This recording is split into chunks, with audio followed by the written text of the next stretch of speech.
மதுரையில் மாணவியை கட்டாயப்படுத்தி ஆண் டெய்லரை வைத்து அளவு எடுத்ததாக ஆசிரியை 2 டெய்லர்கள் மீது போக்சோ வழக்கு பதியப்பட்டுள்ளது.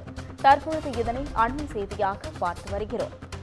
மதுரையில் தனியார் பள்ளியில் மாணவியை ஆண் டெய்லர் கொண்டு அளவெடுத்ததாக கட்டாயப்படுத்தி அளவெடுத்ததாக கூறி டெய்லர் மீது போக்சோ சட்டம் பதியப்பட்டுள்ளது.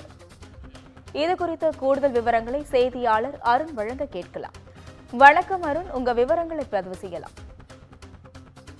மதுரையில் 10ஆம் வகுப்பு படிக்கக்கூடிய பள்ளி மாணவியுடைய சீருடையை அளவீடு செய்வதற்காக ஆண் டெய்லர்களை பயன்படுத்தி தன்னை கட்டாயப்படுத்தி அளவெடுக்க வைத்ததாக 10ஆம் வகுப்பு மாணவி அளித்த புகாரின் பேரில் ஆசிரியை மற்றும் 2 டெய்லர்கள் உட்பட 3 பேர் மீது போக்சோ வழக்கானது மதுரை மாநகர அனைத்து மகளிர் காவல் நிலையத்தினர் தற்போது பதிவு செய்திருக்கிறார்கள்.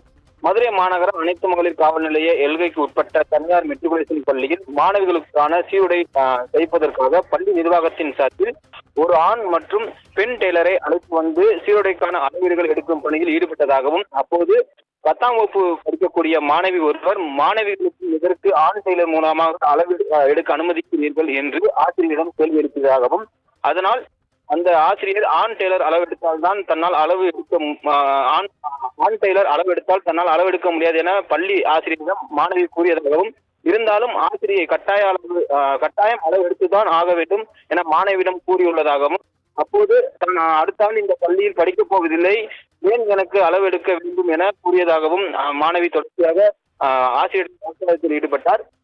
இது தொடர்பாக பள்ளி நிர்வாகத்திடம் கூறிய போது ஜஸ்ட் ஃப்ரீயா எடுத்துக்கோ அப்படின்னு சொல்லி மாணவியிடம் அந்த நிர்வாகமும் ஆசிரியரும் தொடர்ச்சியாக கூறியதாகவும், இதனையடுத்து ஆண் டெய்லர் தன்னை அளவெடுக்கும் போது தனது அனுமதியின்றி உடல் பாகங்களை தொட்டால் ஆசிரியர் மீதும் டெய்லர் மீதும் நடவடிக்கை எடுக்க கோரி 10ஆம் வகுப்பு மாணவி மதுரை மாநகர அனைத்து மகளிர் காவல் நிலையத்தில் புகார் தெரிவித்தனர். இதன் அடிப்படையில் 2 டெய்லர்கள் மீதும் ஆசிரியர் மீதும் வழக்கு பதிவு செய்து தற்போது அனைத்து மகளிர் காவல் நிலைய போலீசார் விசாரணை மேற்கொண்டு வருகிறார்கள். இந்த சம்பவமானது மதுரையில் பரபரப்பை ஏற்படுத்தி இருக்கிறது. கூடுதல் விவரங்களுக்கு நன்றி அருண்.